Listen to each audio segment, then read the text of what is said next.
Hey y'all, what's going on? This is J Marie Booklist, and today I'm making a video about a trick that I would use sometimes to call a patient.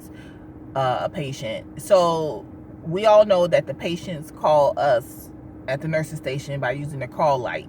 So they have a call light in the room, and when they need a nurse or to go to the bedpan or whatever, or IV beeping, they'll push the call light button and then we'll respond to them. But there are times, and I don't know if you know this or if you've done this, but there are times where we can use the call light to speak to them.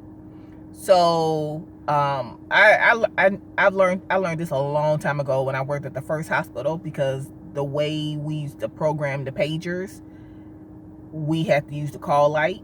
And so I know that you can just use the call light to go call into the room. So let's say we have a patient and they have someone calling for them, and the person is calling the room, but the patient's not answering the phone. So then, it's saying that they're busy or they're on the phone or whatever. So they call the nurse's station.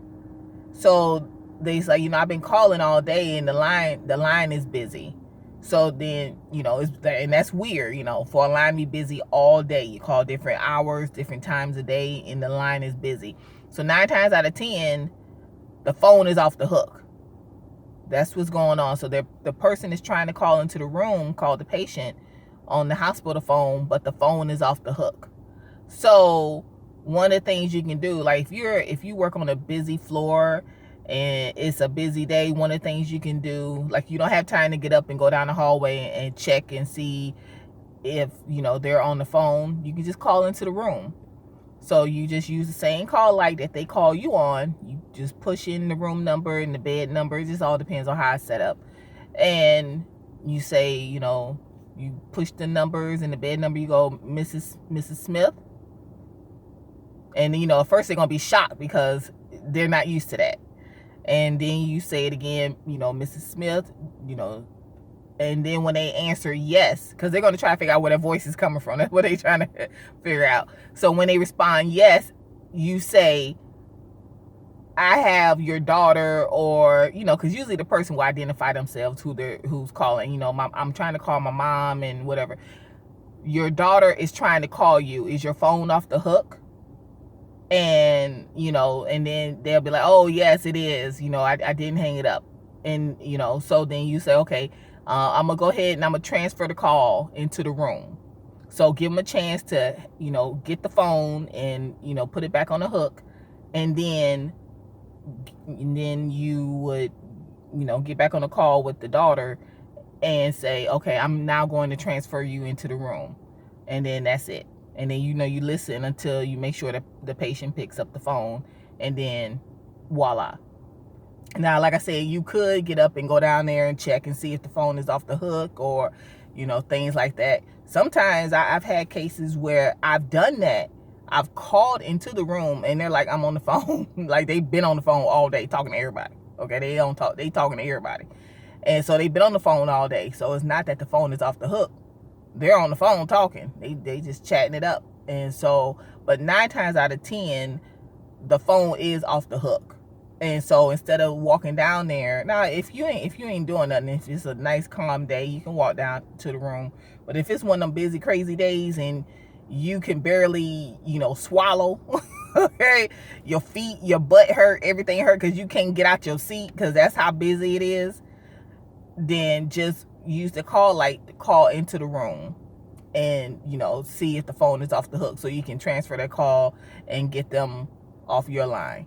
But that's just a trick that I use every now and then. Like I said, most of the time people use the phone correctly, but depending on, your patient, elderly, things like that, they can just not hang the phone up all the way. That's a common thing. It happens. So, but like I said, it wasn't something I did every day, all day, but it was something I did enough. Most of the time, I just got up and walked to the room because that was just a way for me to get up and leave the nurse station for, if only a second. But that was something I always did. But when it was one of them crazy, chaotic days, I would call into that room and ask. And like I said, when you call into the room, say their name, Miss Smith, John Doe, whatever. They're not gonna answer at first because they're trying to figure out where the voice is coming from. Because usually when they hear a voice, it's because they have initiated the call. They have called, they push the call light button, and then you respond. But when you respond, that's different. Same thing with nurses. Sometimes nurses are in the room with patients and they're not answering the phone or whatever's going, or their phone is at the nurse's station or whatever. You can call into the room. Now, I wouldn't make that a habit because nurses might not like that, but you know, if something's going on and it's not an emergency or whatever, you just got a quick message, then you can use that. Like if you know the nurse is in the room and they're gonna be there for a while and then they left their phone here or whatever, you can call into the room. You don't want to tell anything personal about another patient. Like patient in room 6 need, they Lovenox or something. You don't want to do all that. So that's why, you got to be careful with that. I probably only did that like once or twice in my whole entire life.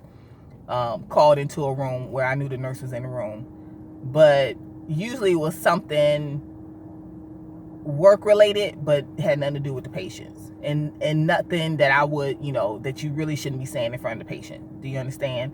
So, but like I said, it was like once or twice. And the same thing with calling into the room on the intercom with the patient. It was very rare. It was very rare. So I'm J. Marie. You can visit me on my blog. It's J. Marie Booklist. That's where I talk about being a health unit coordinator. And I'll talk to you later. Bye.